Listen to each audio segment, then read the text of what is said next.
Ladies and gentlemen, today we're talking about a very important topic, and that's a topic of weed whacking. Go to Manscaped, get 20% off plus uh, free shipping with the code FAB. And usually, when we talk about plucking those nose hairs and doing trimming around the ears and whatnot, most of us are used to doing that with weapons such as this. Um, while effective, they can be cumbersome. They can prove to be cumbersome. And everyone's personal favorite is also this beauty, something like this. Whilst very effective, it's also hard because sometimes you don't have the right extension cords and whatnot. So Manscaped has given us this, the Weed Whacker. The Weed Whacker is skin safe. It has a replaceable head. Um, it has high performance motor, so premium 9,000 RPM motor powers. This is something that you would have probably seen in a World War II aeroplane prior to this. And unlike the hedge trimmer, it's cordless and rechargeable, so you can use it anywhere and you can take it with you. And it's really, really a pretty amazing product. It has a smart design. It's intelligently contoured design for you to be able to grip it easily, and it's not going to slip out of your hand, which is an amazing segue to the next part of it, which is that fact that it's waterproof, so you can use it in the shower and whatnot. So this is a pretty amazing piece of machinery here for all of us that need it. And everyone needs it because you don't want to be that person. You don't want to be the person that has the nose hairs and the ear hairs sticking out. My dad used to take me to a barber in Liverpool. And ironically, this barber, it was an older guy, had the worst hairs coming out of his ears and the worst hairs coming out of his nose. And always, as a little kid, I used to always watch that. So I never wanted that myself. So please, Manscaped, get 20% off plus free shipping with the code FAB. Thank you, people.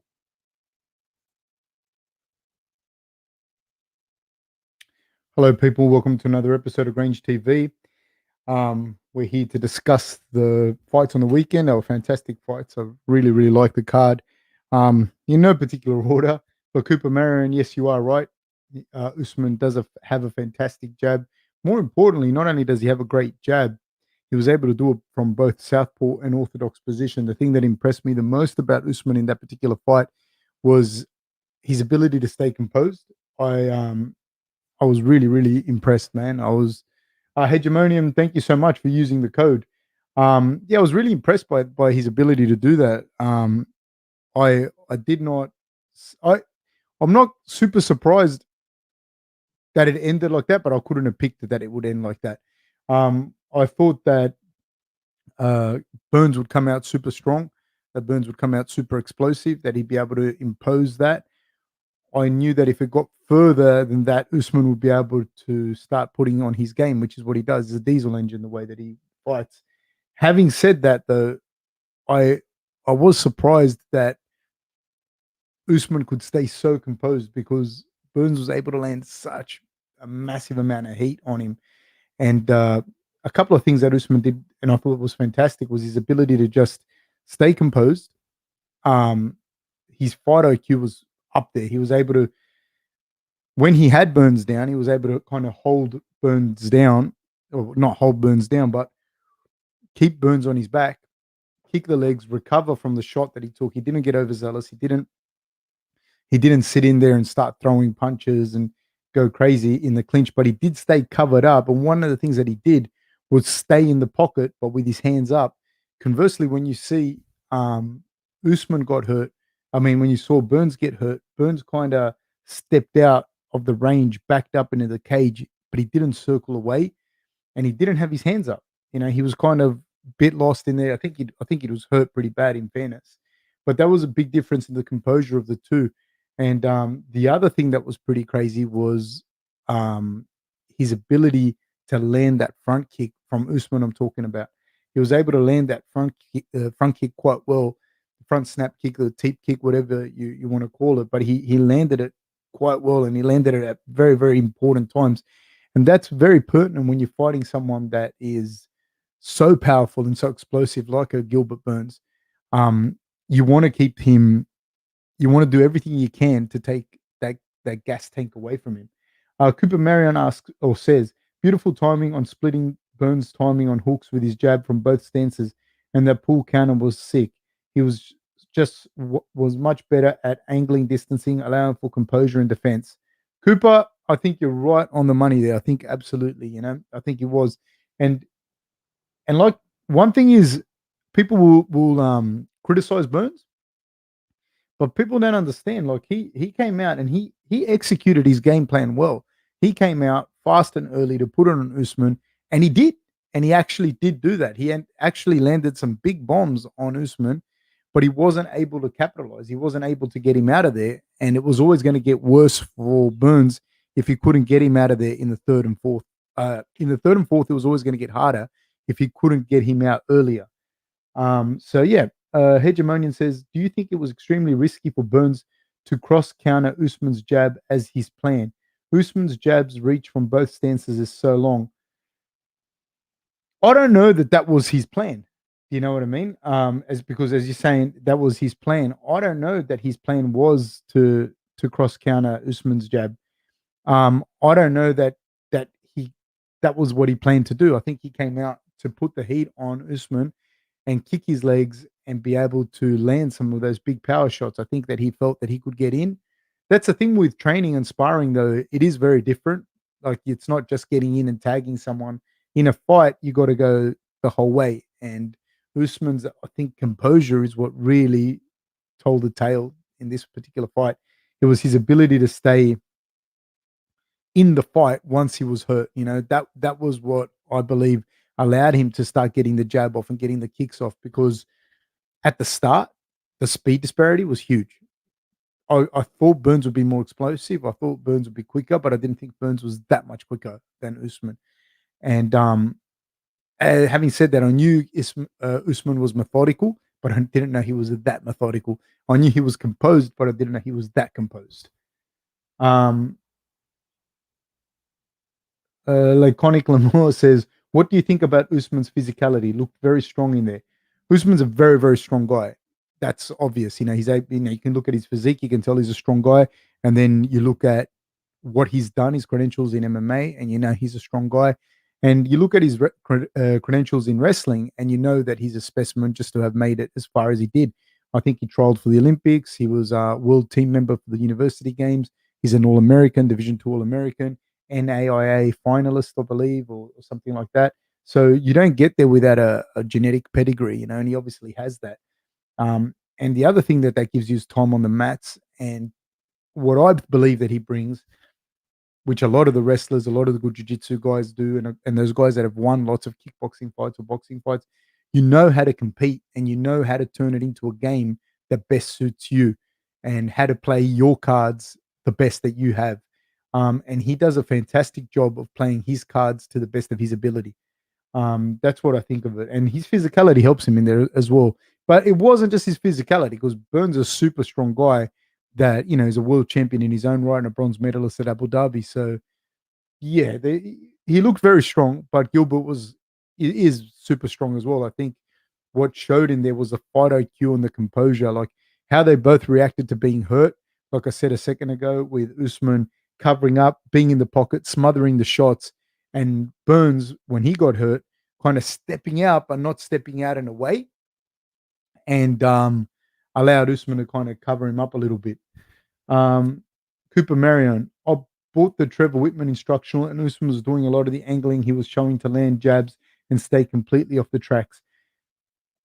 I've seen Trevor Whitman train, and I've seen him move around on the bag himself in Vegas. Like, I didn't speak to him or anything, but I saw him, and the guy knows that is something that he does really, really, really well with the angles and that. So it's something very, very, very, very impressive. Yeah, and Trevor Whitman's a fantastic coach. Usman claims he wasn't hurt. True, or that's how a champion has to think. I don't know. I looked to me like he was hurt. I'm not going to call him a liar. I think sometimes fighters don't remember that, though. You know what I mean? They don't remember it, or they don't see it the same way, or whatever. Like, or heaps of times, like when I've worked with fighters or I've spoken with fighters after, they'll be like, no, I was all right. I knew everything was working. I knew everything that was going on and blah, blah, blah. But when you're watching the fight from the outside, you're like, no, dude, like you were hurt. You know what I mean? For a second, you were hurt. Like, you might have known where everything was or whatever, but you were hurt. Like I think one of the people I was talking to was Volkanovski when we had him on the show, and he was saying how when Max kicked him, like he was fine, everything was good, but obviously something shut him off for like a split second when he got kicked and he got dropped. Something shut him off. And I don't think that Usman was hurt in as far as like he was out of it, but he was definitely rattled. You could see it. Why did Burns laying on the floor for 90 seconds after he dropped Usman and let him recover? I don't know. I don't know. I don't know why that happened. I think Usman was also doing a good job of imposing a certain amount of pressure on Burns, and that was a lot of that was not just a bad job on Burns's part, but it was a good job on Usman's because Usman was imposing pressure and trying to make it difficult for Burns to get up and allowed him to recover. I think that a lot of that was due to Usman doing a fantastic job, not Burns doing a bad one.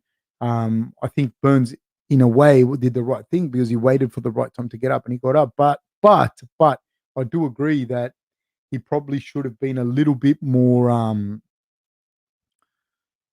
rushed to get up, so to speak. I don't think that he did the wrong thing though. I wouldn't. Yeah, it's hard to criticize, but it was a thing where, to me, it looked like he had Usman hurt, and he had the speed advantage, and he had the explosive advantage at that point, and he was landing those combinations, and he was landing the leg kicks, and that gave Usman some time to kind of even it out. Do you think fighters should target Usman's knees with stomping front kicks? He doesn't seem to want to level change, and apparently has to walk backwards on stairs. I don't know about that. I don't know. Like, I mean, it would be good for you to try and stomp his knees. I don't know that his knees are that bad. Like, that'd be pretty bad for you. I got bad knees. I don't have to walk backwards upstairs. He moves pretty well for someone that would have knees that bad. I think that the way that he fights, someone has to throw something in there, some sort of X factor in there, because he's got so many different facets. And I believe that what he's achieved now, he's got an ability through experience and through knowing his skill set that he's able to just play the game. He's able to play the game to the best of his abilities. He's found his niche, he's found what works, and he's found how to execute that, which is very rare. And it only comes from you being able to have done that thousands of times, thousands of times on the wrestling mat in competition, in training with different partners in the fight. It's very, very rare to have people get to that level and continue to improve and add new wrinkles to their game. Very impressive.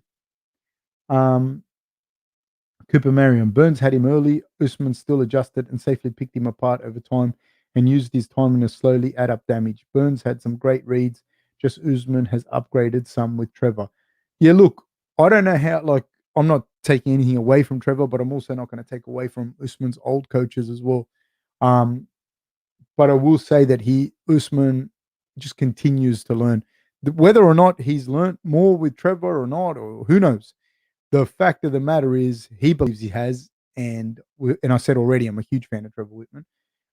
But yeah, he's able to go there and apply his skills to the best of his abilities. Very rare to be able to do that all the time. Cooper Marion, he was most likely hurt, but with the cross counter works, there is a chance he was possibly knocked off balance while moving with his jab. Yeah, but like I said, I don't know that was his plan necessarily to do that. I don't know that was the plan. Who do you think presents the most problems for Usman right now? I would like to see him versus either Masvidal with a full camp or Wonderboy. I'd like to see a Wonderboy fight with him because I think Wonderboy is a better grappler than Usman is striker. I think that in comparison to Wonderboy is what I'm saying too, by the way, because Gilbert Burns, while he's got huge amounts of power, is nowhere near the striker that Wonderboy is or that Masvidal is. It's a very, very big difference. Burns has physical attributes that he exploits whilst he is striking.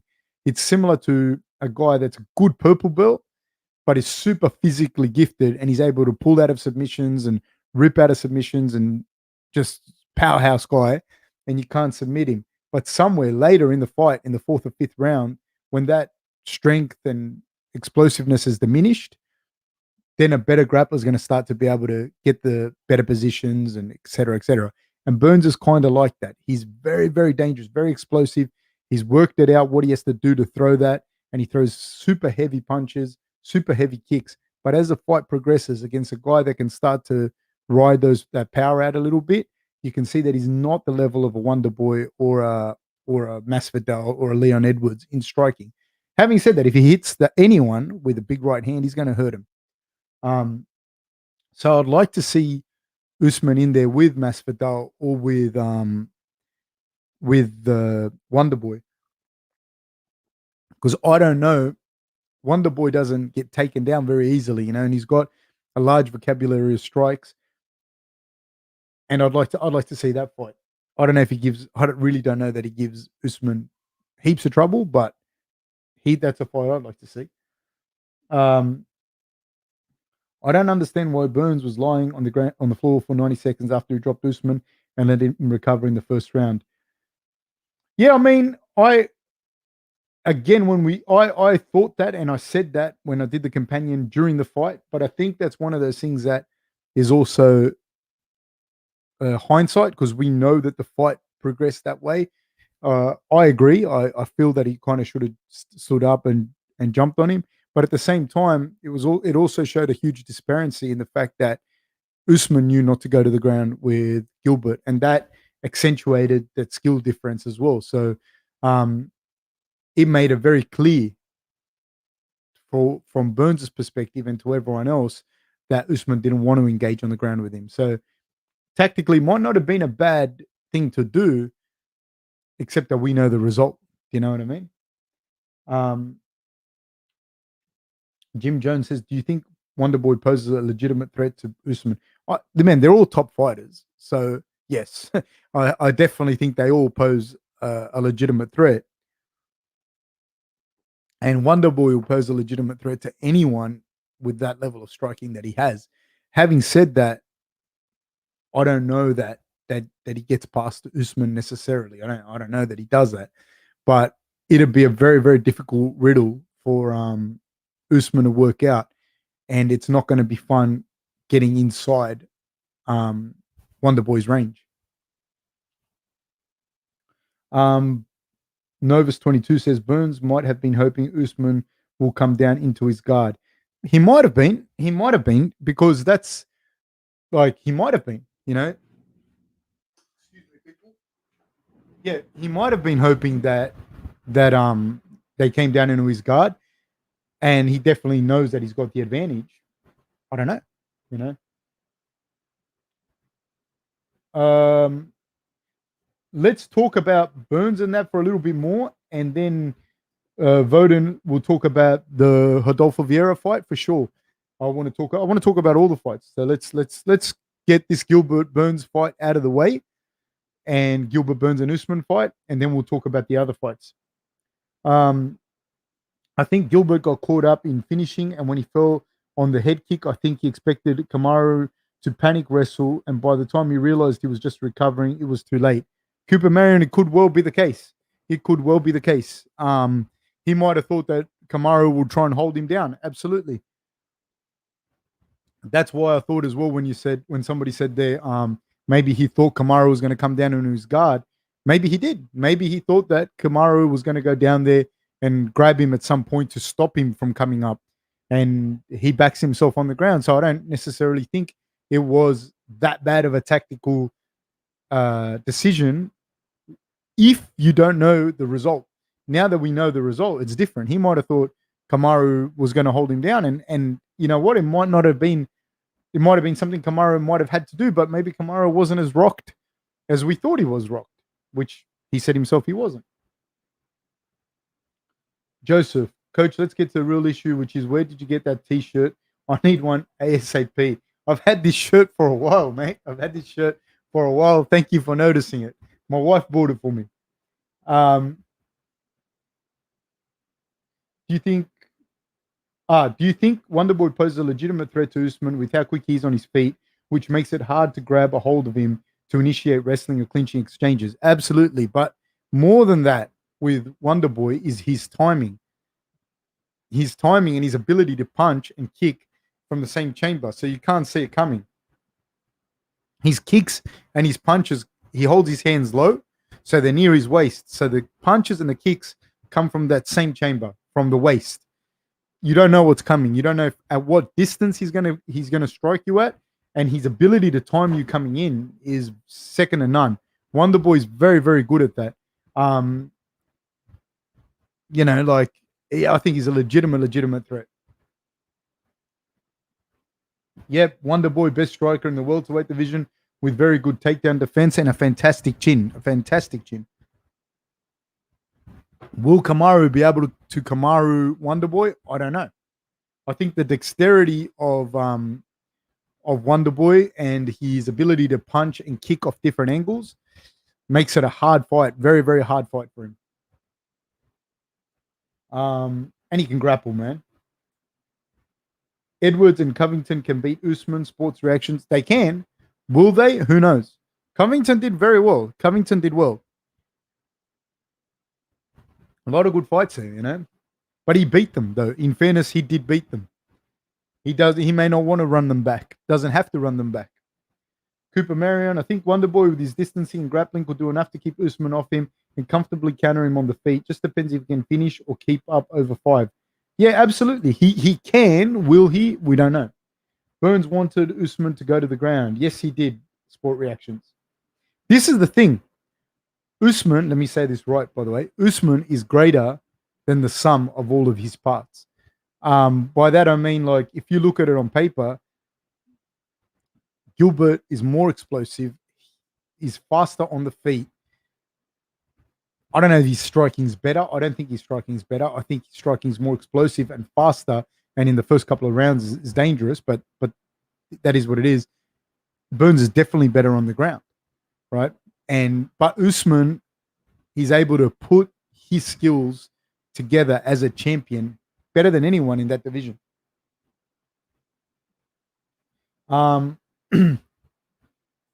Joseph, Covington is better wrestling than Usman, and cardio are about the same. But it doesn't matter. How close is Usman to GSP's legacy status? I don't know. At the time, I think GSP was, but this is just me when I'm talking about it. GSP had something else about him. I don't know if it was not just as a fighter, but he had something else as a star. He had it, whatever it is. As a fighter, I don't know. As a fighter, I think, again, Usman's greater than the sum of all of his parts. But as a fighter, I think GSP just had a little bigger vocabulary of strikes.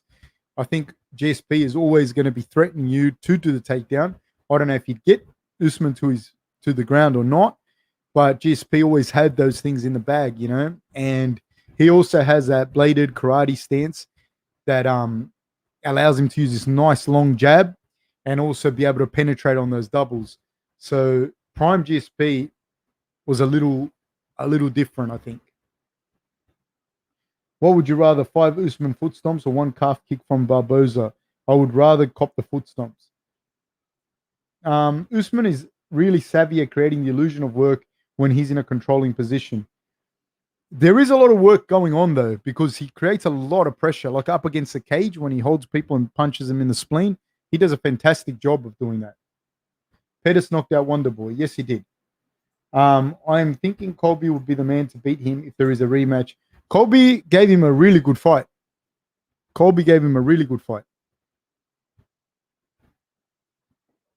Apparently, Usman lost only 1 round against Covington in all his UFC career.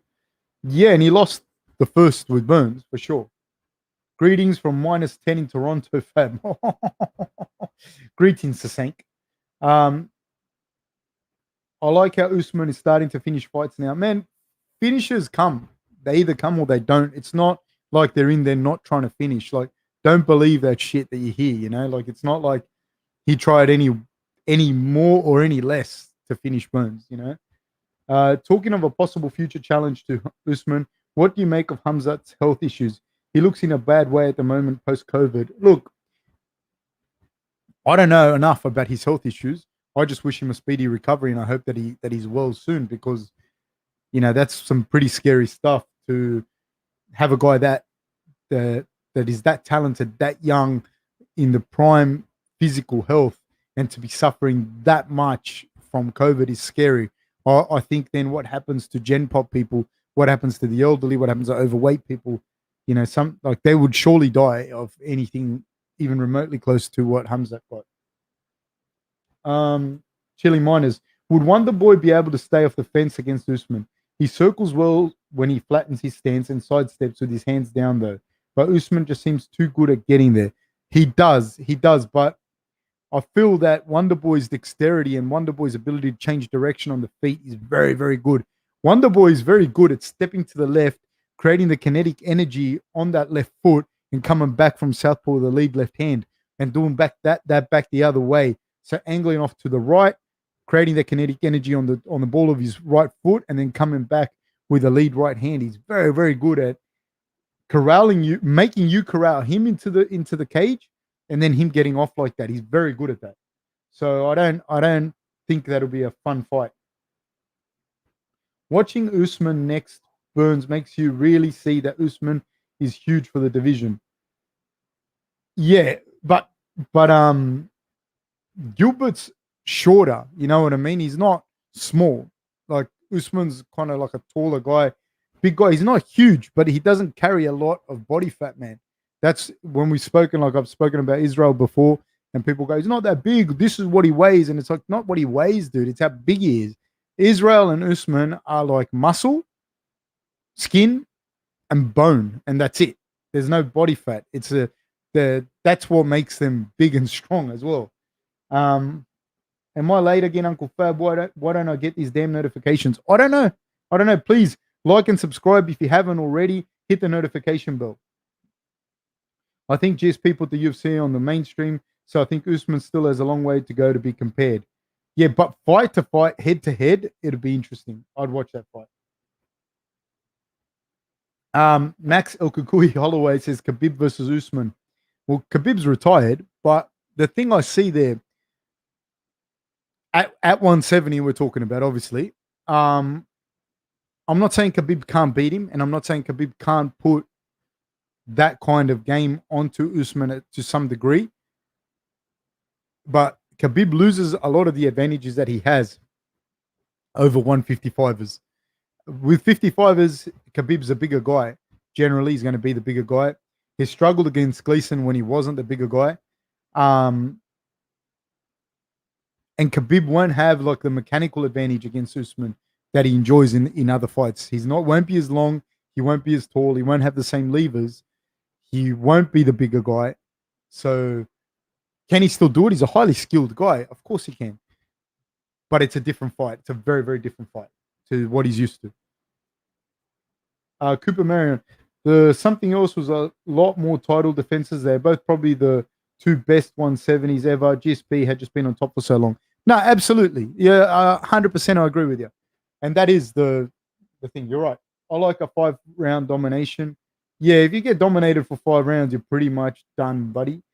Jim Jones, I'd be interested to see Wonderboy fight Chiesa before fighting Usman. Stylistically, I feel like Chiesa is like a poor man's Usman, and it would be interesting to see how he fared against Michael first. I think Chiesa has a much more dangerous submission game than Usman, but I don't see him having the composure in the stand-up that Usman has.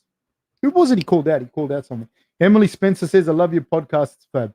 Thank you so much. Also, I want to thank Valeria for supporting us. She donated on the, oh my God, what do you call that? She donated on the PayPal. So if you want to donate through the PayPal, that helps support the channel and massively appreciate it.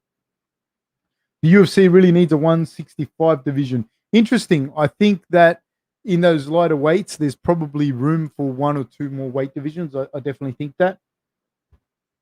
Khabib is a big 155er, but still, I don't think Khabib wouldn't do well in the 170. I think he would do well. I just think he won't have the same size and mechanical advantage that he has in 155. That doesn't mean that he doesn't win. Jack the Ripper, unpopular opinion. I don't want a 165 division. I don't want to lose half the 155ers and 170s. True, true. I agree, but I'd like to see it. I'd like to see it. I'd like to see it, but they'd have to change the weight cutting. You get what I mean? They'd have to change the weight cutting. Usman is clearing out the division. Going to be hard for anyone to really match up for him. Kind of pulling a Khabib. Yeah. How dominant Usman would be in the middleweight division. I think the middleweight division would be difficult for Usman. Again, the same thing I said about Khabib is the same thing I'm going to say about like Usman going up in the middleweight division. Like he's not as big. Like he would not have those advantages with someone like Israel, with someone like Rob, with someone like Costa, with some of those bigger guys. He would not have the same mechanical advantages. Nick Burgeon, hey Fab, how are you, Nick? Camaro versus Israel. I know Israel is huge, but I think Kamaro's wrestling feints working to his striking, along with his pace and physicality, would pose a problem similar to the Chris and Anderson.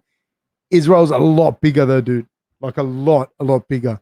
And he's faced similar kind of guys to Camaro already. Like as in big, strong wrestlers with decent striking. He's done that, you know. I'd watch the fight, but I'd favor Israel immensely. You know, Israel's a guy that can go up and fight 205 comfortably and could go up to heavyweight too. And Usman's just not that size. How do you think Colby will do against Usman if he looked to wrestle more in a rematch?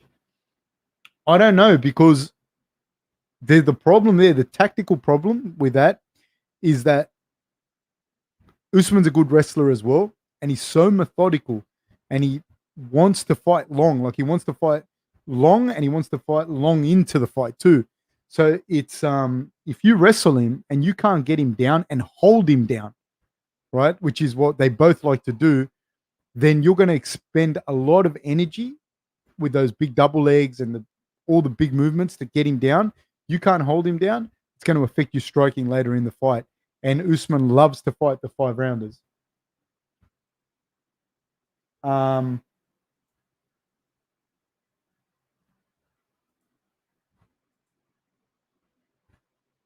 Let me see what's else. 165 division would have Khabib, Cerrone, Burns, McGregor, Hooker, and even GSP back in the day, possibly. How do you think Colby would do against Usman if he looked to wrestle more in a rematch? That was that. DC said that Khabib was dominating guys at middleweight in the training room and that he even struggled when wrestling Khabib in the training room. People say whatever in the training room, you know what I mean? I don't doubt that he would give middleweights hell in the training room is one thing. In a fight, it's a different story. I don't doubt it. I don't know that Khabib would really make DC struggle in a freestyle wrestling match. That's the honest truth. As far as like actually make him struggle, technically that they'd be able to go, his wrestling level would be high. But like the guys that wrestle in the Olympics, like someone that wrestled like DC in the Olympics, his freestyle wrestling is not, Khabib's wrestling is not on the same level as that. Having said that, yeah, there's no doubt that he would give middleweights fits on the ground or in the wrestling match, Khabib. But that would be the same as Usman with light heavyweights, you know, and cruiserweight kind of guys, like heavier guys. He would also give them fits, you know. That's a difference. I sent that right before, and you got a question about. I sent that. Okay, it's fumbles. If the UFC does get a 165, would that make people jump around more and hold up divisions? I think if you did that, you'd have to have a situation where the weight cutting is different. Like maybe they have hydration tests. You can't just cut the huge amounts of weight.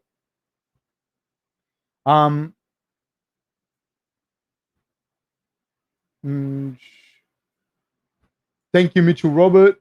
Always enjoy hearing your take, brother. Thank you very much. Beetlejuice, what's going on, mate? Thank you very much. How are you? Usman, would Usman be bigger star without the L he took early in his career? No, I think one of the guys mentioned earlier, I think it was Marion, mentioned, I think the biggest thing is GSP had so many more wins. GSP had so many more title defenses. How would Jacob and Rob fight each other? Would they still remain friends? And how could you hurt a good mate? I don't think they'll fight each other. I would be very surprised if they fought. Yes, it is. Holloway, Marion, rewatching the Colby fight, there was some times where Colby really did not want to be part of the clinch. I don't think he trusts his strength and the conditioning over time wrestling Usman. I don't necessarily think it's that. I think that if you don't get the double leg and if you get the double leg but you can't hold the guy down, you expended a lot of energy getting that person to that position, and then that person stands up. And you're going to fight for 25 minutes, which you should know you're going to be doing if you're going to fight Usman. Do you have any idea on what you would do about weight cutting? I really don't see a solution. I don't know. I don't know. Maybe I think something like what ONE FC is doing with the hydration tests. I think that's a lot safer for the fighters. I've seen some pretty brutal weight cuts, man. Some really, really bad ones, and they're very, very dangerous. So something like what ONE FC is doing, I think, is closer to what's good. Uh, Two unrelated things. Have you heard about Hamzat getting COVID and maybe his lungs will be 80% permanently? Also, any big fights you're looking forward to? Man, I'm looking forward to all these fights that are coming up right now, to be honest with you. I really want to see the Jan versus Sterling fight. I'm really, really pumped for that one. That's me in particular. Um, yeah, I did hear about Hamzat. We were just talking about that earlier. Um, I really, uh, I really think they'll do something about weight cutting. USADA was just as big and dramatic for its time. Martovi, hey Fab, looking good as well. Thank you, mate. Were there any matches that caught your eye? Man, there were.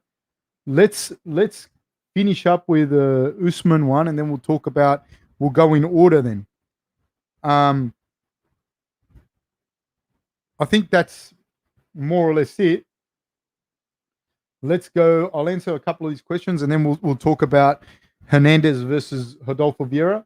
My thoughts on a Masvidal versus Usman rematch. I think it'll be a lot more competitive. I think Masvidal will, with a full camp, can give him a lot of problems. Masvidal's striking is very, very good. So I think we could see a very different fight. I don't know if Masvidal beats him, but we could see a very different fight. Coach Jordan Burroughs versus Khabib wrestling match, would it be lopsided as I imagine it would be, or would Khabib have a chance?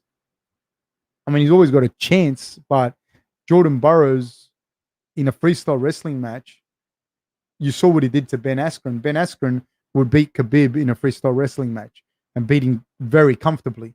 Khabib's wrestled at like cadet level in Russia. You know what I mean? And I'm sure he's improved and he's gotten a lot better. But the level between you making like you being in the Olympics and you competing as an adult male in the Olympics is very different to you being a good wrestler, grappler, sambo guy. Very, very different. That doesn't mean Khabib's not a great wrestler, but Jordan Burroughs is one of the best to ever do it. You know, it's a completely different match. Having said that, do I think Khabib could out wrestle him in an MMA match? Yeah, for sure.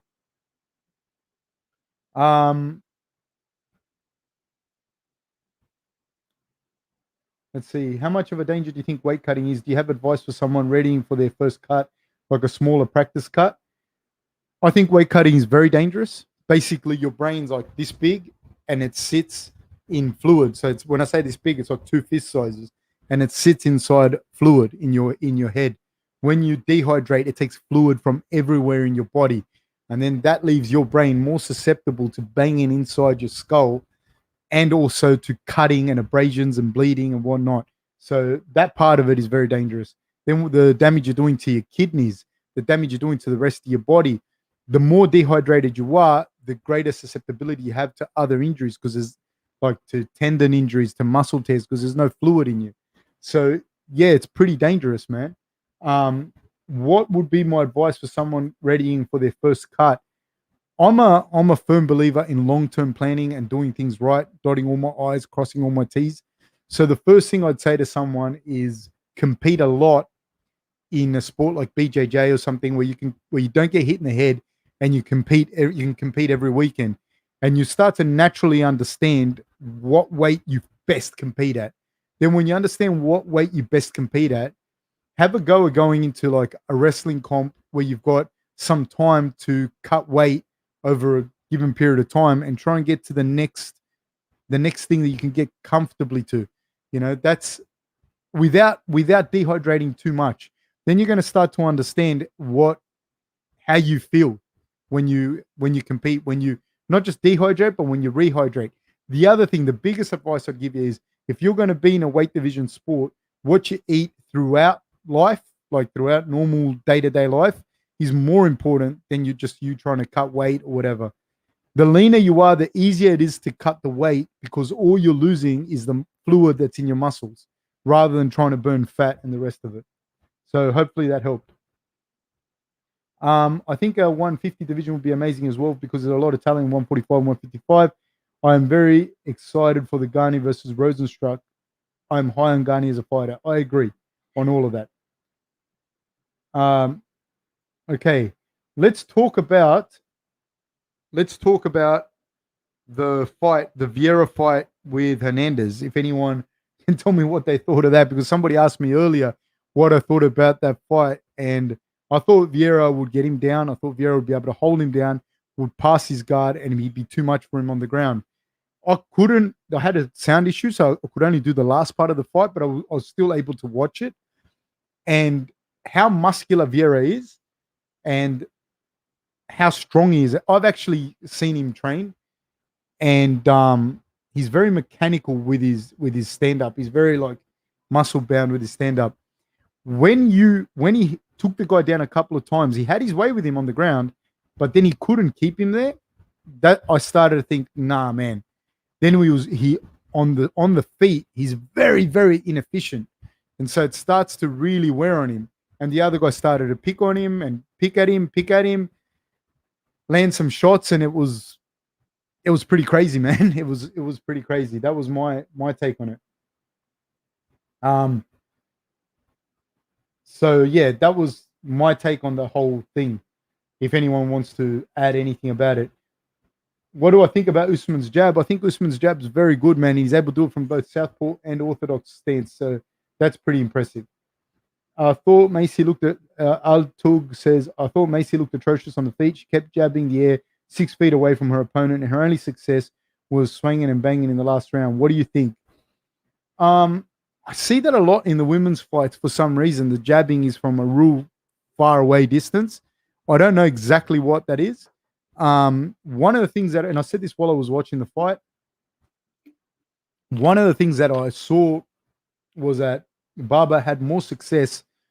She was able to get her foot outside of Grasso's. So she was in southpaw, Grasso was in orthodox. She was able to get her foot outside of her foot a lot of times. And it must have been something that the coaches said.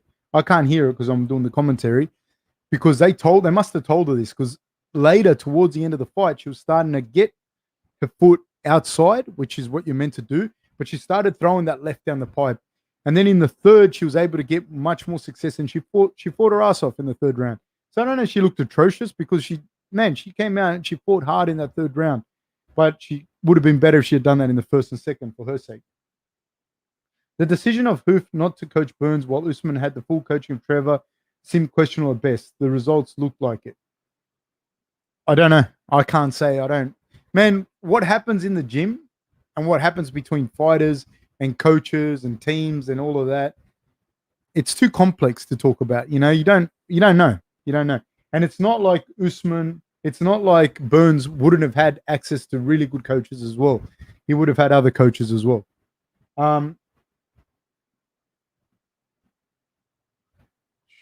Thank you, Anguel.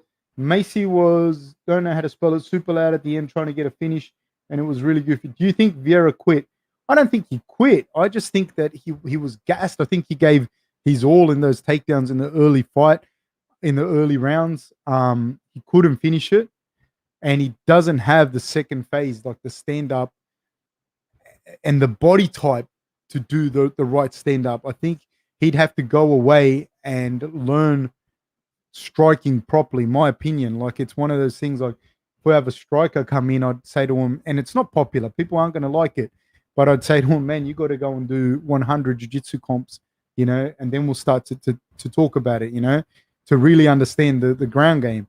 And with the striking, it's the same deal. Like you really need to understand the distance with your boxing, the footwork. The footwork with boxing and kickboxing, it's everything, dude. You got bad footwork, you don't understand footwork, you're going to get hit, So it's that, and it's also in grappling, right? Don't believe the shit that people tell you. Oh, jiu-jitsu, it's leverage. All sports are leverage. And they say you don't have to be strong in jiu-jitsu. Show me the jiu-jitsu world champions that aren't strong, because they all look like fucking tanks to me. Marcelo Garcia, Jacare at the time, Buchecha, Hodja Gracie, they're all fucking monsters, dude. They're not weak little guys, you know what I mean? Even the lightweight guys are little tanks. So the build and the way that the isometric strength that those jiu-jitsu guys have is different. It's different to other grapplers too. It's different to wrestlers. Wrestlers are a little different as well. Jiu-jitsu guys grab you. If you roll with Vieira, like in a gi or something, and he grabbed the gi, you're never going to get it off. You'd have to pry it loose with a shoehorn or something. So he has a very, very different strength. But in striking, it's completely different. You're not using that type of isometric strength. Very, very different. So no, I don't think he quit at all. I just think that there's a discrepancy with his ability in with his striking and his grappling, and it was evident when he couldn't finish the fight. Sasank says someone probably has a lot of money. I don't understand. I don't think he has a small gas tank at all. Like, he's been jiu-jitsu world champion. He's won Abu Dhabi and that. Like, talking about 20-minute matches and that. It's not a small gas tank. It's just a different energy system. You put a really good striker in there with him to just do jiu-jitsu, and he's going to gas him out. He's going to wear him out and gas him out. Especially his style. His style of grappling is pass the guard, pass the guard, pass the guard. And for anyone that's learning jiu-jitsu or whatever, and you start to understand when someone's passing your guard and you're having to defend that, regain your guard, roll, come back, get your guard, and the guy passes again, and you try and regain, man, it gasses the guy on the bottom a lot. But yeah, I was actually surprised he gassed that early too, though. I'm not gonna lie. Hodolfo is the cardio of a man with that amount of muscle fighting at 185. If Costa weighs 213 in the Vieira has to be as big or bigger, and then got to kill his cardio.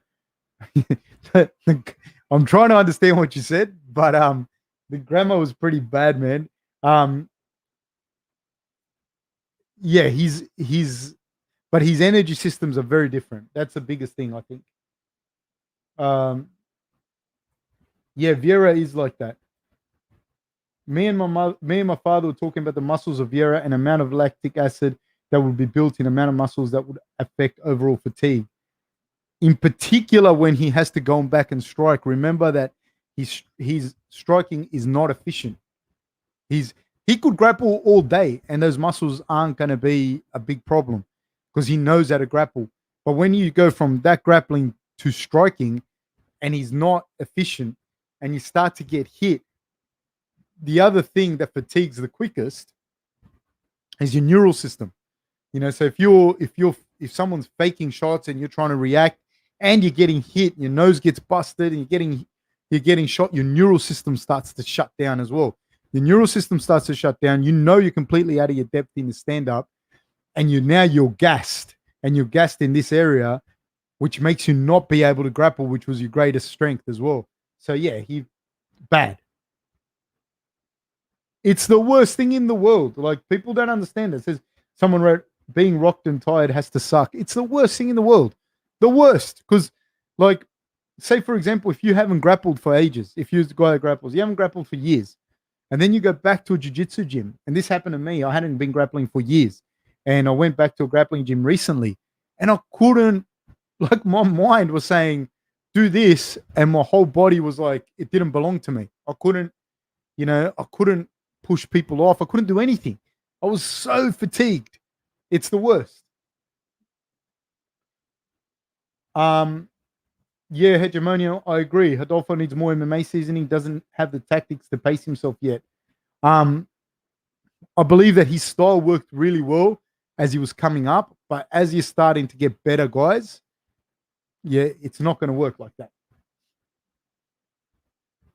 I think that he can correct the problem, absolutely. What misogyny did I use? I think, yeah, his arms were so bad he couldn't lift them up. You're right, Nick Virgin. DC said that Vieira should just pass out and not tap because of all his jiu-jitsu accomplishments. I think that at that point it wasn't. I think he was fatigued beyond belief. I don't think that you're not when you're that tired, dude. You're not even thinking properly. You know what I mean? Has Trevor Whitman now enhanced his reputation, which will bring more top fighters there? I don't know because Trevor Whitman's reputation to me was already spoken for. Why would DC say? I don't know. That's Hubble says that. I don't know. I meant someone. Okay, Galval looked like a Hulk at ADCC. So jacked, man. They are so jacked. The jiu-jitsu guys, so jacked. Can Rockhold come back and get some wins after working with Bisping's boxing coach? I think Rockhold can, like, when people talk like that and they talk like someone did like this amount of training with another coach, now he's right. Now he's good. Like, these guys were like, Rockhold was a champion, two organizations.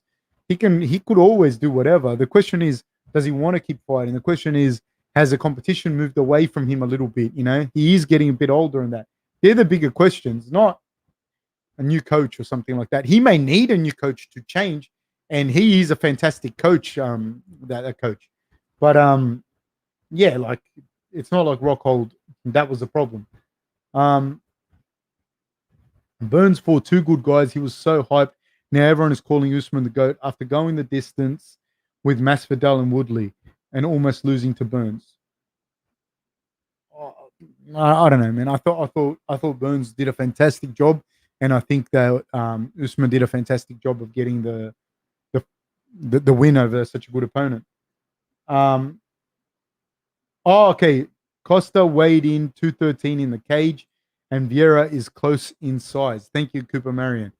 Yeah, all those guys, man, they're all big, man. Like, they're all big guys. Like 213 to 205, around that 201, 202 is what the guys weigh.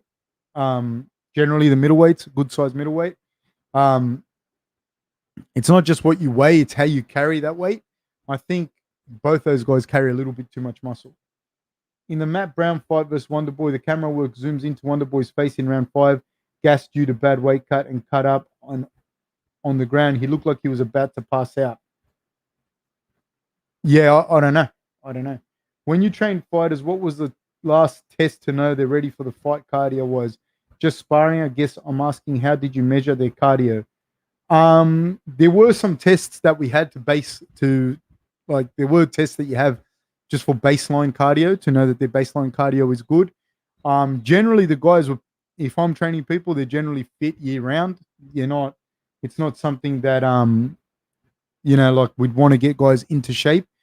The VO2 max in a 6-week camp doesn't improve dramatically. So generally the guys would have to be fit coming into a fight. Like, and most of the time when we're preparing, you're preparing for tactics and strategy and the implementation of those things going into a fight. If your job is to fight, you should be more or less fit year round. And we have baseline tests all the time and cardio stuff all the time. My philosophy with it is making guys compete in grappling and stuff outside of the fights, because you want to stay in that fit fight range, in that fight fit kind of thing. When it's time to fight and you get your 8 weeks, you shouldn't be spending those 8 weeks trying to get fit. You should be spending those 8 weeks working on tactics and strategy and how to implement that. Do you think Vieira's situation is the new norm? Won't we see specialists in the elite level of MMA anymore? I'm not counting people like Burns who adapt by rounding the skills more. I think we'll always see specialists, and specialists have a very good advantage over everyone else. The problem is you have to have all the other skills to be able to implement your speciality. Otherwise, you're in big trouble. Um, Vieira said he gets nervous before he fights, adrenaline dump. Yes, but that's something that everyone deals with, man. Everyone gets bad nerves. Um, in terms of fixing his head movement and readable tendencies, rock gold, man.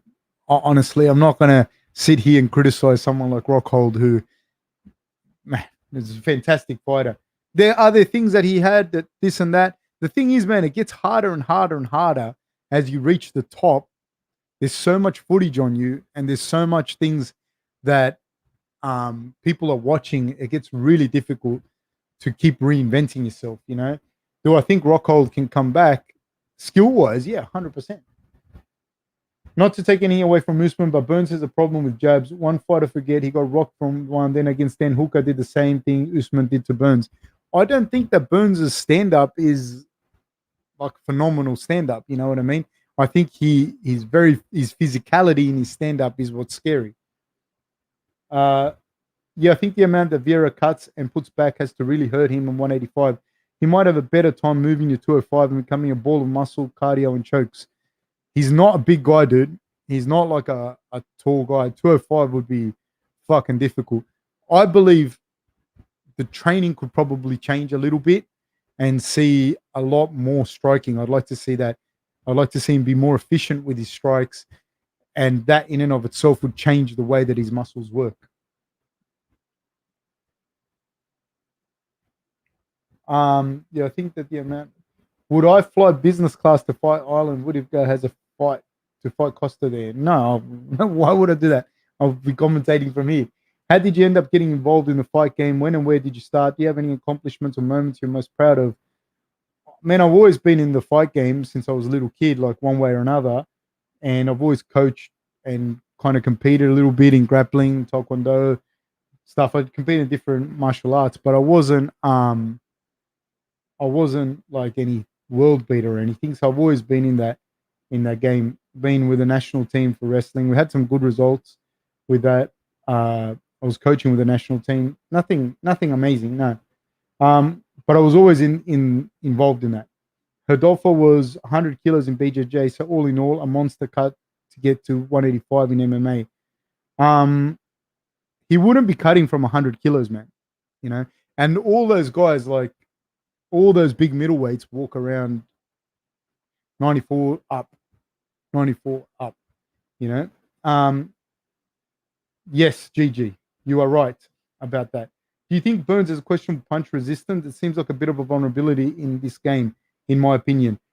I don't think he doesn't have good punch resistance. I think that his level of striking still needs to improve a lot. You know what I mean? In your distance management, your ability to move in and out of angles, you like stepping back and then circling out. There was just these little things that it's you need a long time, And Usman Burns is very physically gifted, and he's able to have really good success in his stand up, and he's going to fix it. And he's going to keep getting better.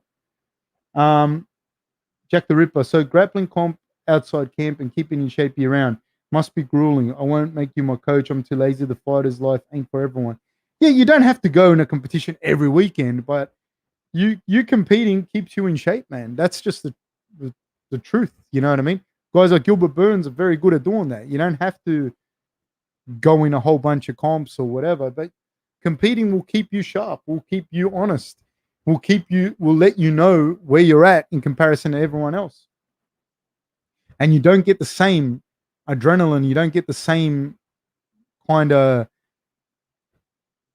just real life exertion that you're doing at training than you do in a comp. Do I think it would be a good strategy for Jan to not headhunt Israel and just focus on attacking the body and legs?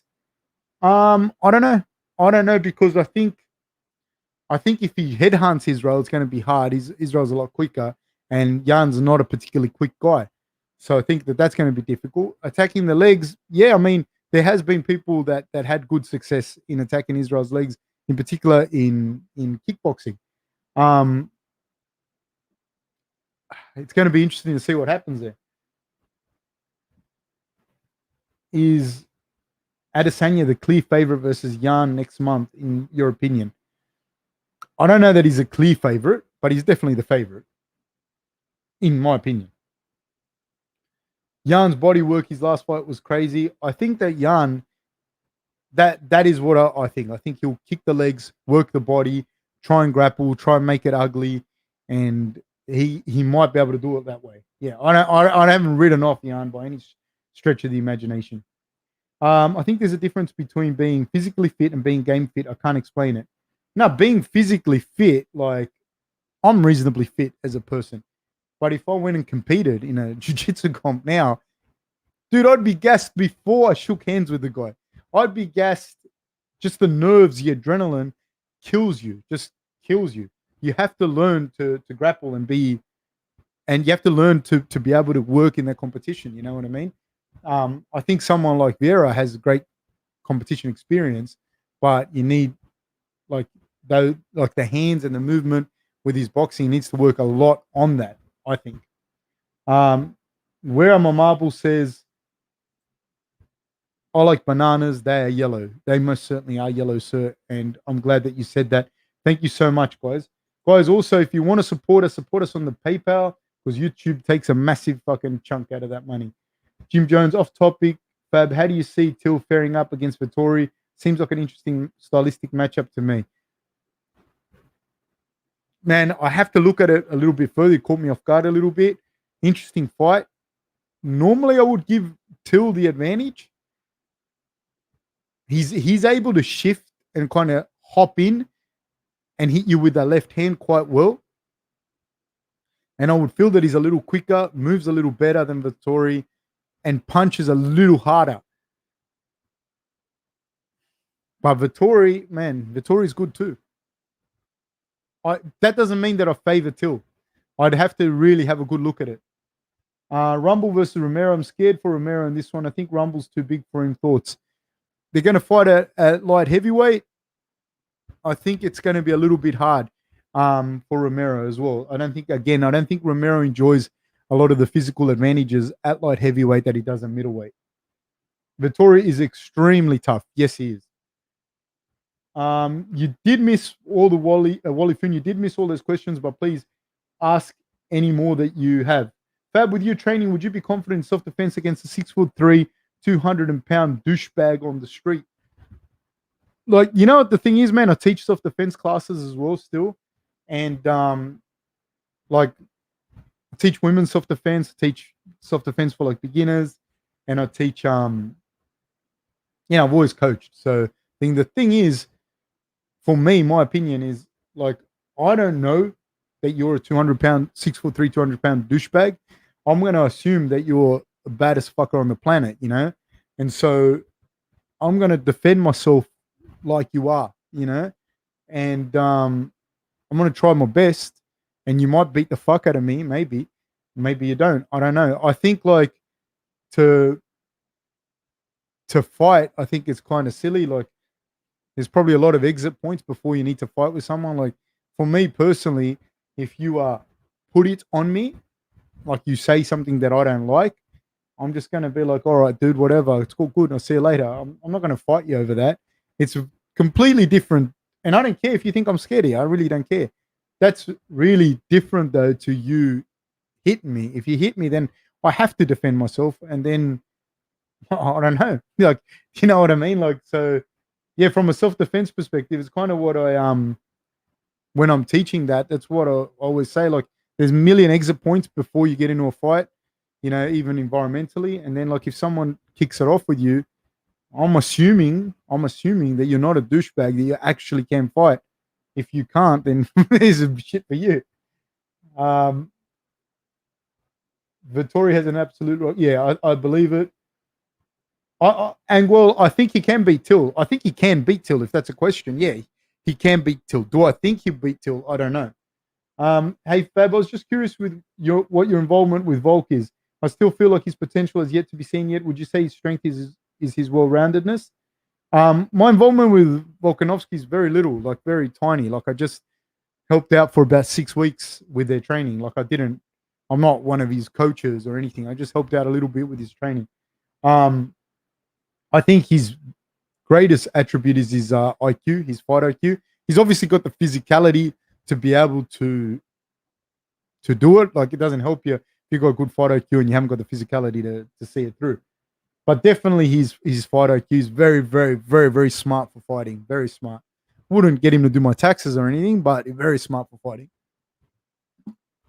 Very smart and works very, very hard. Very good attitude to training. That's my opinion on him, you know.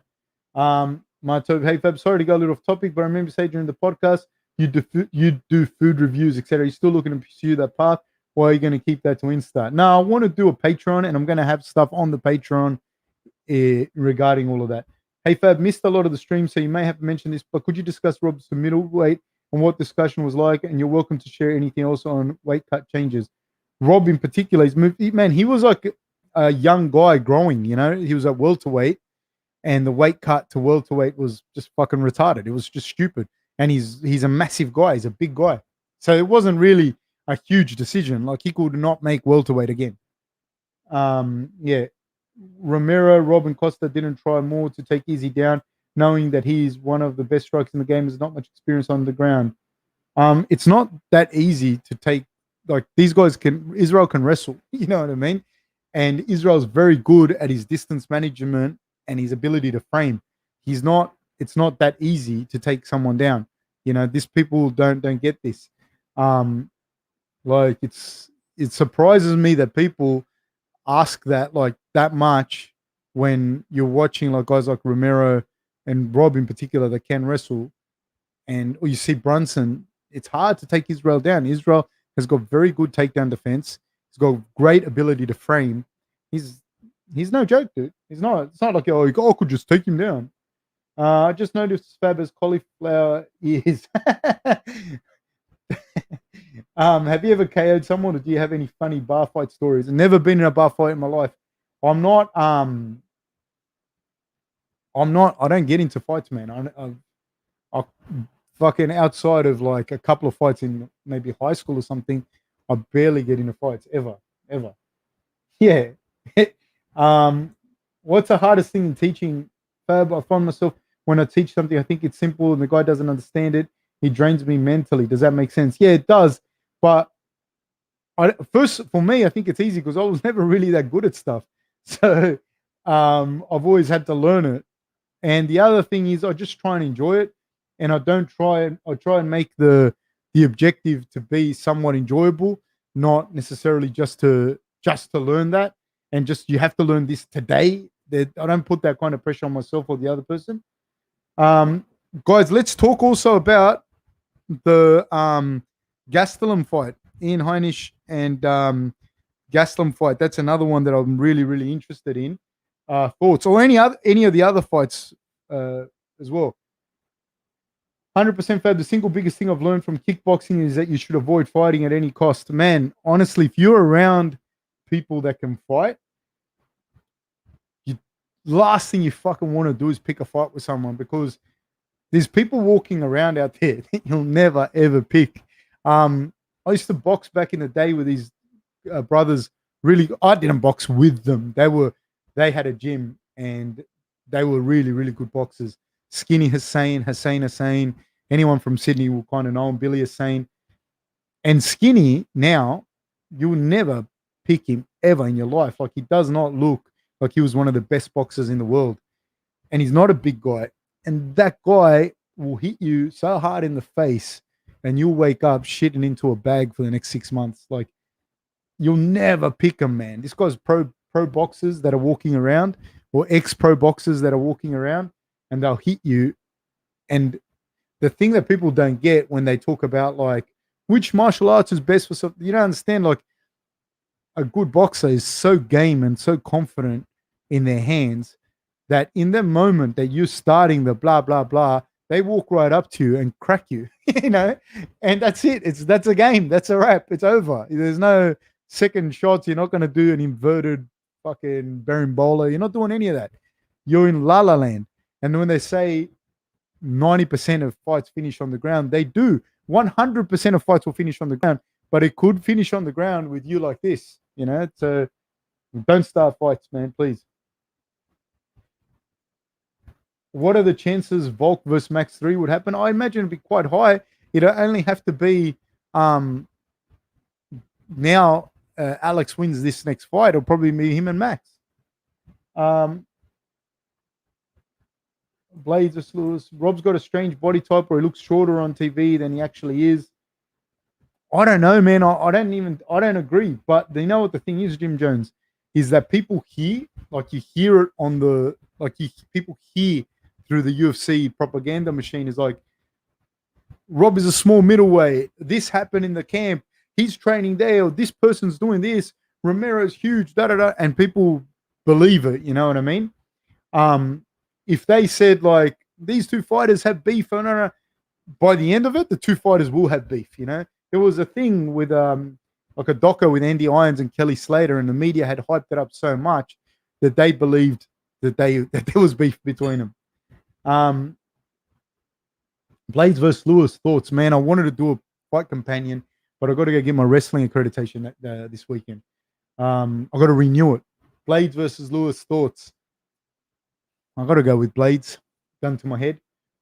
Man, people just don't get that MMA is way different than pure wrestling. There's no such thing as distance control in wrestling. There is, but it's very different. You know, you can like palm someone. You can palm someone to move them and this and that, and learn where you're going to shoot your double or a nice slow single. But there's nothing. The strikes and the shots that are coming, dude. You're right. As far as that, B Johnson, you are right in the distance control as like the striking. Dude, you're shooting a double from an extra 30, 40 centimeters out than you would have shot your double at ever in your whole life. It's not that simple, you know? Then you got to take him down, hold him down, and not gas. That's what's hard. Do I polish my head? No, I do not. Is takedown defense easier than trying to take someone down? Way easier. It's always easier to destroy than to create. As in you don't need as much experience in defense to be effective. Thing is though, once like somebody grabs you, it's different because then the wrestle starts. But in someone trying to shoot on you, you can, with good footwork, you can be negating that. And also the threat of the shots is big. And someone with Israel's length and ability to strike, not easy to take down, mate. Rob's not easy to take down. He's got great hips. He's strong. And dude, man, you time it wrong on Rob or Israel, and they're going to light you the fuck up bad. Joseph, last time Coach Fab got into a fight is when David Roberts set him up with one of his Pacific Islander boys. I'm pretty sure that is the last time I got in a fight. I was in year 10 or something, year 11, because of David Roberts. Dave Roberts went missing when the punches started. I want Gastelum versus Brunson next. That'd be an interesting fight. First thing, when someone tries to fight, run, then eye gouge and aim for the groin. Could DC step off the commentary desk and take out Usman, or would DC need 20 minutes to warm up? I like that Gastelum proved he's fine wrestling with a big boy like Heinich, though. I had my doubts after his fight with Weidman. Weidman and Heinich, different level of wrestlers and grapplers. You know, it's not the same. Like Weidman's a guy who went to Olympic trials, etc. Also, you got to watch Weidman's match with Galval, and it'll give you an idea of what Weidman's like on the ground as well. So it's a different animal, man. No disrespect to Ian. One of the things that I wanted to talk about with that Gastelum fight, like, yeah, his wrestling was really good, but I want to give mad props to Ian, because there's two things that happens. Like I was saying earlier, there's a lot of information out there about you as you get higher up the card, as you get more fights in, and there's a lot of information out there about Gastelum. Gastelum does a really nice thing of throwing this little left hand short. He kind of pours out with his left hand, and then he's pouring with his right as well, and then he hops outside of your lead foot. If you're orthodox and he's southpaw, then he hops outside of that lead foot and lets the left hand go. And he's dropped every middleweight that he's fought, except Ian, except Darren Till, and except Hermanson.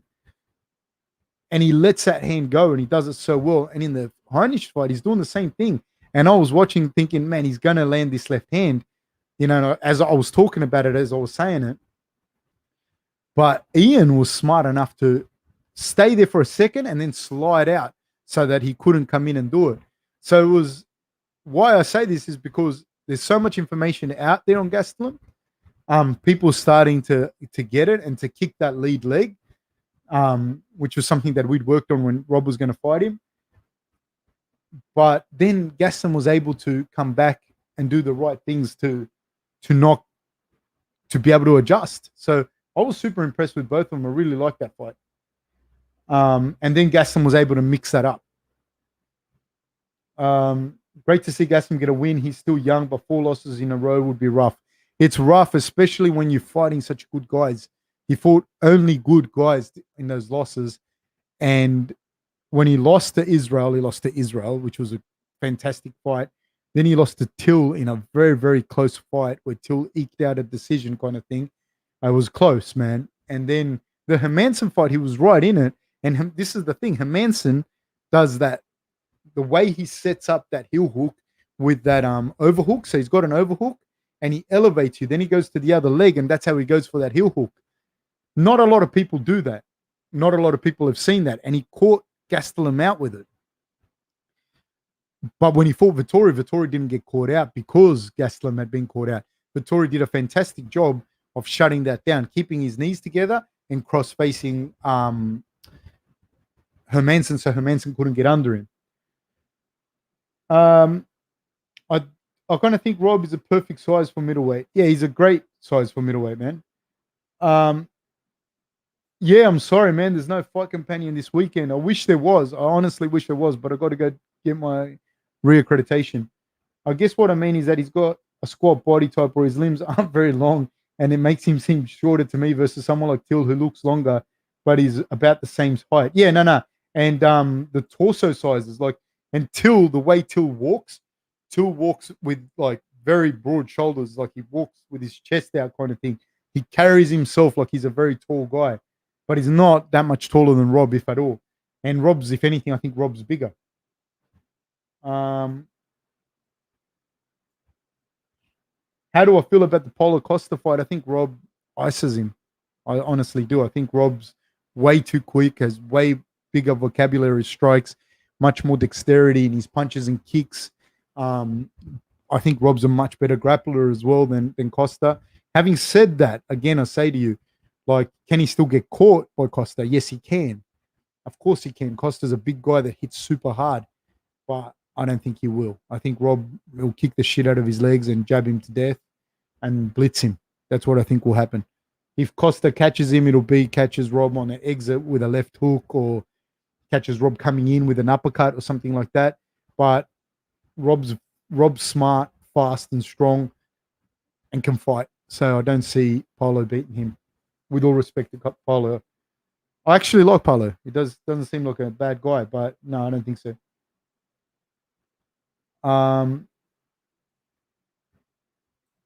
After this weekend, do you think Gastelum versus Costa goes well for Gastelum? I think, again, Gastelum, similar to what I said about Rob, I think that about Gastelum against Costa. I think he's a little too quick, hits a little too hard, and he's able to get in and out. I don't think Costa will bully either one of those guys. They're just fast with good footwork. It makes it real hard. Do I think it's low scummy to hit someone in the nads in a street fight? Is there any honor between the two? I think if you're fighting in a street fight, you got to a point where there's nothing else you can do. And so you have to defend yourself. So if you bite someone's nose off, it's fair game. But that's because I think you shouldn't be fighting to begin with. Was Cardio Gastelum's big problem versus Adesanya, as well as getting hit in the face a few times? Getting hit in the face will affect your cardio big time. You know, that was a great fight, man. I don't take anything away from either one of them. I would love Gastelum. I would love Gastelum versus Costa.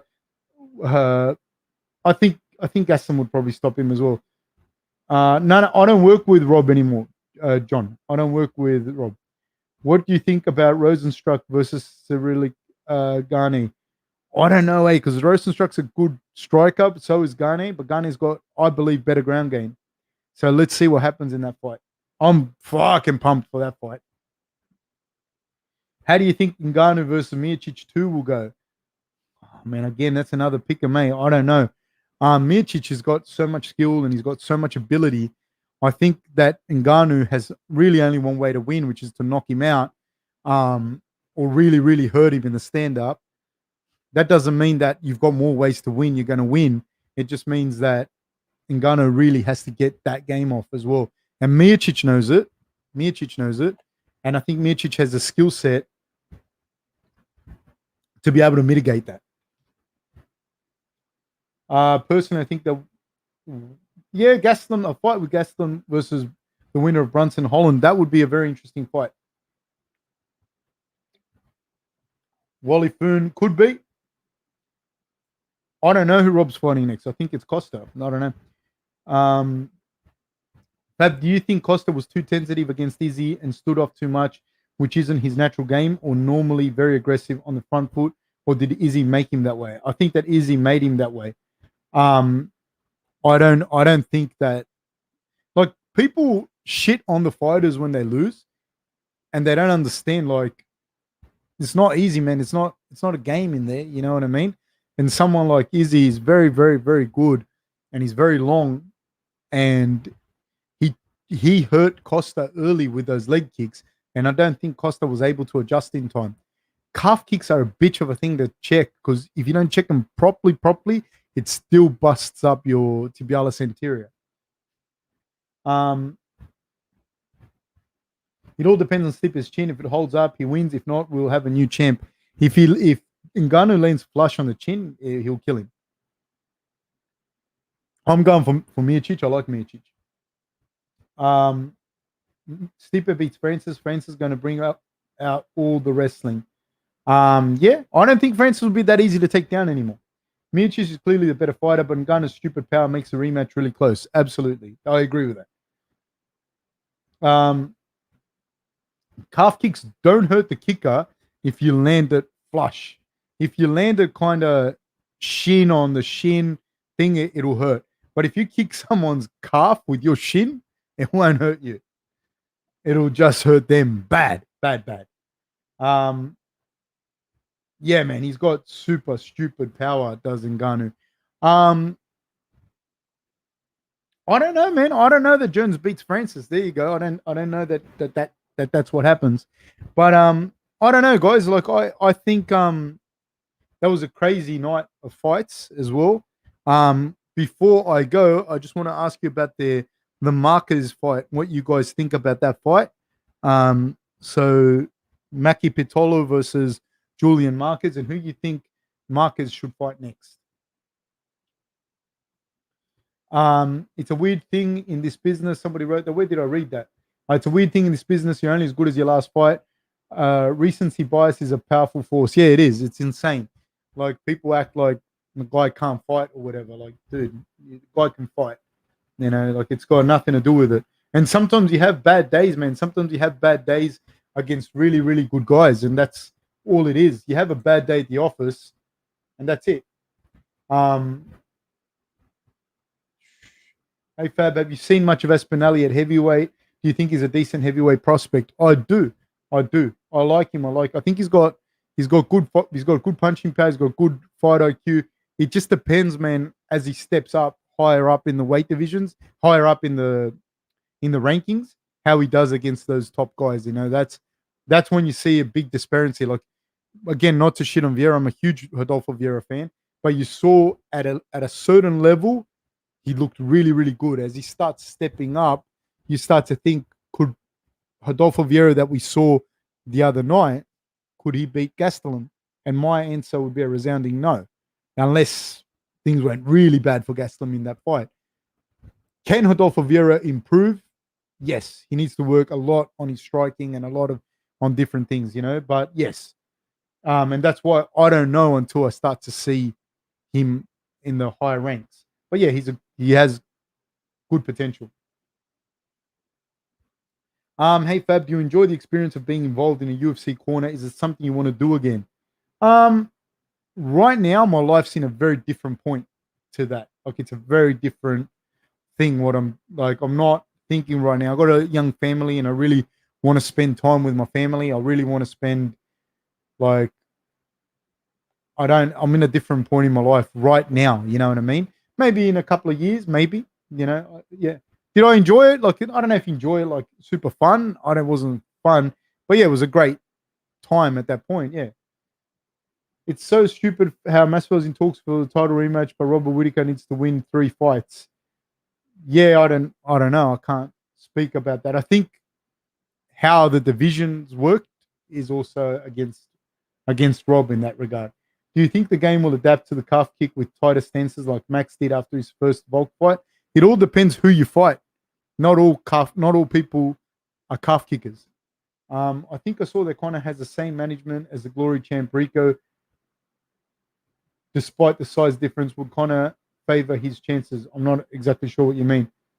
Um, yeah, that was heartbreaking for Mac. He seems a little undersized for middleweight, but he has a lot of potential. He's got big legs, though. It's one of those things. Marquez, I thought Marquez would win later. I said it in the commentary while I was saying I think he'll win later in the fight, but it was starting to look like he wouldn't. And I think that he's improved a fair bit, man. I was really impressed by that. I was impressed by both Marquez and Mackie as well. I personally think Izzy isn't returning to middleweight unless Jan beats him. I think Rob and Vittori win their fights and fight each other for the vacant title. Quite possibly, which I don't think. Man, the thing with Rob, the Leo Meyer fight, why don't I work with Rob anymore? Man, it's kind of been covered. Like we went our separate ways. I sold the gyms to him. Not anything like I think we both wanted different things in our life, really. Masvidal isn't overrated. He just matches up badly with pressure heavy wrestlers, and that's Usman and Colby. He matches up well with Leon. He should take that fight. I want to see Masvidal and Colby. Sorry if this has already been. What do you think Rob has to fight through? Has to get back to a title shot. Masvidal gets a title shot without even trying. Yeah, we spoke about it a bunch of times. I just think also the movement in that division is different. Usman is a champion that's staying at welterweight, and Israel's a guy that's moving up. So that kind of creates a little bit of flux there. Hey Fab, are you worried that Rob would reveal the ancient Chinese stretching methods from your father's village? I hope not, mate. I certainly hope not. But I believe that Rob will be professional enough not to do so. Senor Dim, my mum walked in and reckons you look like Vin Diesel. Thank you, I suppose. I don't know. Costa doesn't belong in the top 5, and Rob will make that very clear. Again, Costa's earned his way into the top 5. I don't like to shit on fighters. I do think that Rob beats him. Coach, do you know Juan Espino's next fight? I do not, but I hope that Juan puts a beating on whoever it is. Huge fan of Juan. I really like him. And guys, that I think is more or less it for us. Guys, hit the like and subscribe button. Please hit the notification bell. Ladies and gentlemen, today we're talking about a very important topic, and that's a topic of weed whacking. Go to Manscaped, get 20% off plus free shipping with the code FAB. And usually when we talk about plucking those nose hairs and doing trimming around the ears and whatnot, most of us are used to doing that with weapons such as this. While effective, they can be cumbersome. They can prove to be cumbersome. And everyone's personal favorite is also this beauty, something like this. Whilst very effective, it's also hard because sometimes you don't have the right extension cords and whatnot. So Manscaped has given us this, the Weed Whacker. The Weed Whacker is skin safe. It has a replaceable head. It has high performance motor, so premium 9,000 RPM motor powers. This is something that you would have probably seen in a World War II aeroplane prior to this. And unlike the hedge trimmer, it's cordless and rechargeable, so you can use it anywhere and you can take it with you.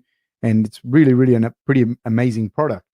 It has a smart design. It's intelligently contoured design for you to be able to grip it easily, and it's not going to slip out of your hand, which is an amazing segue to the next part of it, which is that fact that it's waterproof, so you can use it in the shower and whatnot. So this is a pretty amazing piece of machinery here for all of us that need it. And everyone needs it, because you don't want to be that person. You don't want to be the person that has the nose hairs and the ear hairs sticking out. My dad used to take me to a barber in Liverpool, and ironically, this barber, he was an older guy, had the worst hairs coming out of his ears and the worst hairs coming out of his nose. And always, as a little kid, I used to always watch that.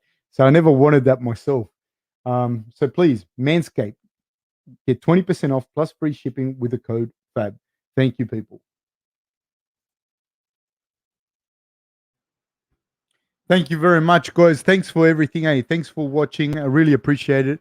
Really appreciate everyone supporting, watching the show, everything that you do. Thanks a lot, guys. Take care, man. Thank you very much.